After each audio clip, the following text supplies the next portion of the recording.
But I don't think, as some people say, the world's going to fall apart and the work won't get done. There will be some tightness that might have a bit of inflationary pressure on wages, but I don't think it will be a massive deal. But this isn't just about the other side of the Atlantic, Sander. This is about Europe as well. This is about Wilders and what his policies are in the Netherlands. This is about the AFD policies. And these people don't even need to either be the Prime Minister, the President, or actually in government. They need to be able to influence policy. And that's what's happening in Europe. So closer to home, are we seeing a tightening of migration rules that are actually going to affect the European workforce? I think you're seeing that, but actually I would say some of that is good, because in some countries, and the Netherlands being one of them, there's a lot of work being done, low-skilled work that doesn't add a lot of value. And, from the Draghi report, we all know we need more productivity, we need higher value.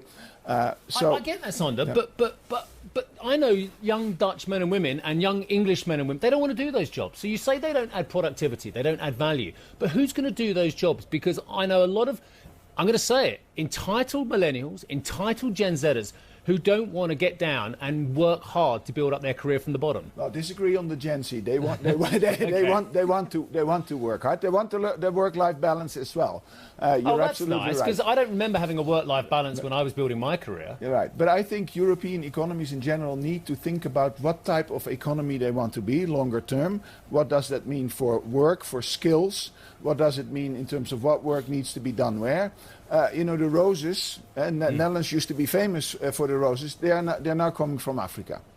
Yeah, so it doesn't have to be always the same everywhere. Yeah.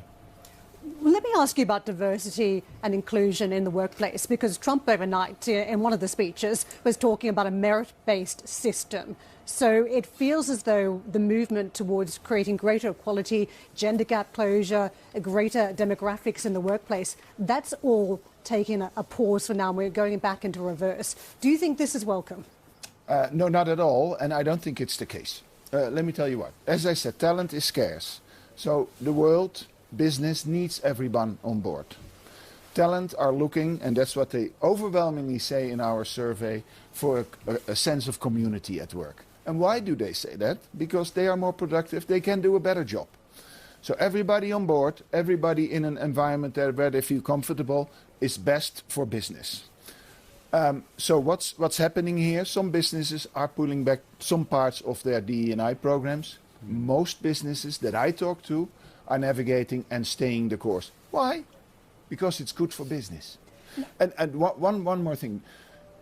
The workplace, also in the United States, is a very high trust environment. 85% of people in the United States trust their employer.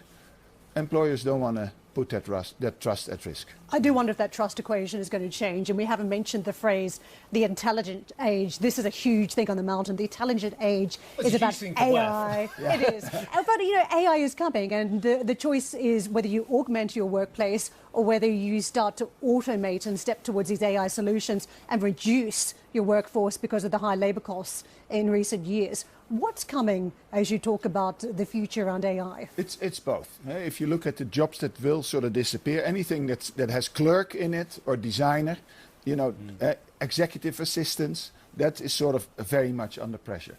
Lots of new jobs in technology, in security, in AI, and also, you're gonna like this one, truck drivers. Big shortage of truck drivers. We need more of them. Well, when CNBC finally gets rid of me, I know where to go. Both of us. Exactly. We could both do this.